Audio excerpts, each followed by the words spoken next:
નમસ્કાર. આપણી આસપાસ જે કંઈ પણ છે, ભલે એ હાથમાં રહેલો બરફનો ટુકડો હોય, ગ્લાસમાં ભરેલું પાણી હોય કે પછી આપણે જે શ્વાસ લઈએ છીએ એ હવા હોય, આ બધું જ દ્રવ્ય છે. પણ ક્યારેય વિચાર્યું છે કે આ દ્રવ્ય આટલા બધા અલગ અલગ સ્વરૂપમાં કેમ હોય છે?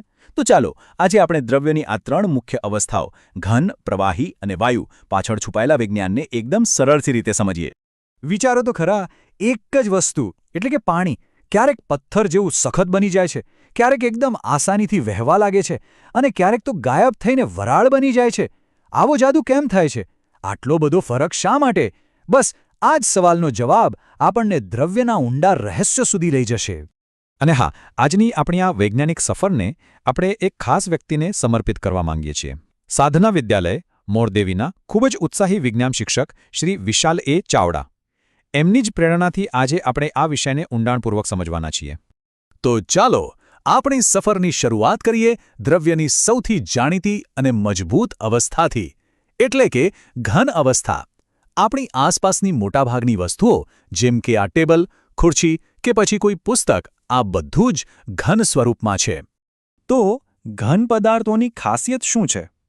વેલ, સૌથી પહેલું તો એમનો આકાર અને કદ બંને નિશ્ચિત હોય છે.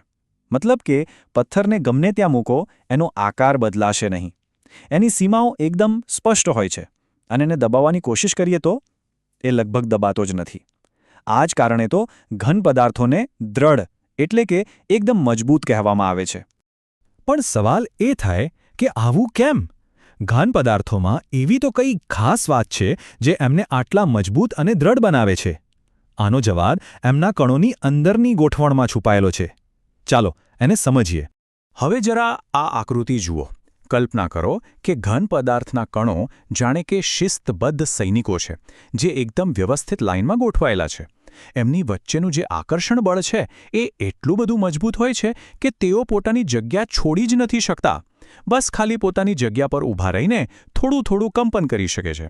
બસ આ જ મજબૂત બંધારણ ઘન પદાર્થને એનો નિશ્ચિત આકાર અને દ્રઢતા બક્ષે છે. ચાલો હવે ઘન પદાર્થોની આ કડક દુનિયામાંથી બહાર આવીએ અને દ્રવ્યની બીજી અવસ્થા તરફ આગળ વધીએ, જે થોડી વધારે લવચીક છે, એટલે કે પ્રવાહી અવસ્થા. પાણી, દૂધ, તેલ, આ બધા એના જાણીતા ઉદાહરણો છે. પ્રવાહીના ગુણધર્મો ઘન કરતાં થોડા અલગ છે. જુઓ, એમનું કદ તો નિશ્ચિત હોય છે, જેમ કે 1 લીટર પાણી હંમેશા 1 લીટર જ રહેશે, પણ એમનો આકાર નિશ્ચિત નથી હોતો. એને તમે ગ્લાસમાં ભરો તો ગ્લાસ જેવું અને વાટકીમાં ભરો તો વાટકી જેવું. આ જ કારણ છે કે પ્રવાહી વહી શકે છે, જેને આપણે વહનશીલતા કહીએ છીએ, અને એટલા જ એ ઘન પદાર્થોની જેમ કઠણ કે દ્રઢ નથી હોતા. તો પછી પ્રવાહીના કણો કેવી રીતે ગોઠવાયેલા હશે? ચાલો ફરીથી પેલા સૈનિકોની કલ્પના કરીએ. પ્રવાહીના કણો જાણે એવા સૈનિકો છે જે અત્યારે બ્રેક પર છે. તેઓ એકબીજાની નજીક તો છે, પણ કોઈ પાકી લાઇનમાં બંધાયેલા નથી. એટલે જ તો તેઓ એકબીજા પરથી સહેલાઈથી સરકી શકે છે. એમની વચ્ચેનું આકર્ષણ બળ ઘન કરતાં ઓછું પણ વાયુ કરતાં તો ઘણું વધારે હોય છે, જે એમને સાથે જોડી રાખે છે, પણ સાથે સાથે હરવા ફરવાની છૂટ પણ આપે છે. અને હા, પ્રવાહીની આ ખાસિયત સાથે જોડાયેલો એક બહુ જ રસપ્રદ સવાલ છે. આપણે ક્યારેય વિચાર્યું છે કે પાણીમાં રહેતી માછલીઓ અને બીજા જીવો શ્વાસ કેવી રીતે લેતા હશે? એમને પણ જીવવા માટે ઓક્સિજનની તો જરૂર પડે જ ને. આનો જવાબ છે પ્રસરણ.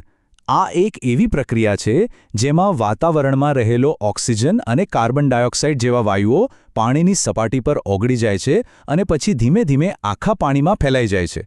આ પ્રસરણને કારણે જ જળચર જીવો પાણીમાં ઓગળેલા ઓક્સિજનનો શ્વાસ તરીકે ઉપયોગ કરી શકે છે અને પોતાનું જીવન ટકાવી રાખે છે. એટલે કહી શકાય કે પ્રવાહીનો આ ગુણધર્મ જળચર સૃષ્ટિ માટે તો એક વરદાન સમાન છે. અને હવે આપણે આવી પહોંચ્યા છીએ દ્રવ્યની ત્રીજી અને સૌથી મુક્ત, સૌથી આઝાદ અવસ્થા પર, એટલે કે વાયુ અવસ્થા.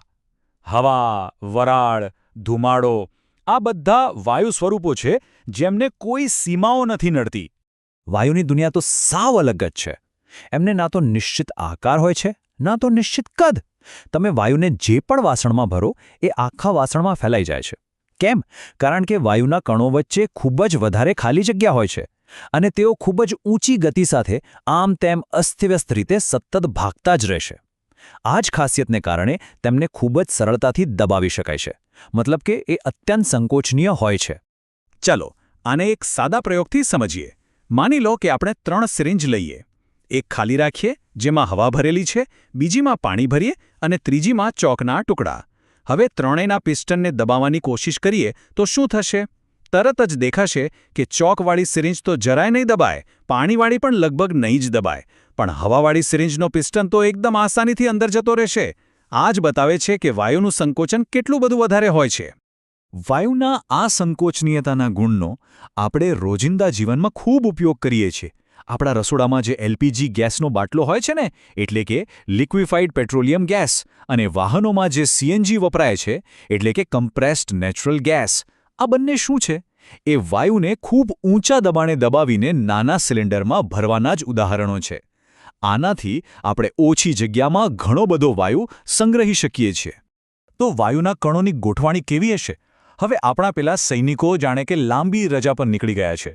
તેઓ એકબીજાથી ખૂબ જ દૂર છે. એમની વચ્ચેનો આકર્ષણ બળ તો જાણે છે જ નહીં, અને તેઓ પૂરેપૂરી આઝાદીથી ગમે તે દિશામાં ખૂબ જ ઝડપથી ગતિ કરી રહ્યા છે. અને આ જ કારણ છે કે વાયુને કોઈ નિશ્ચિત આકાર કે કદ હોતા નથી. અત્યાર સુધી આપણે ત્રણેય અવસ્થાઓને અલગ અલગ રીતે સમજ્યા.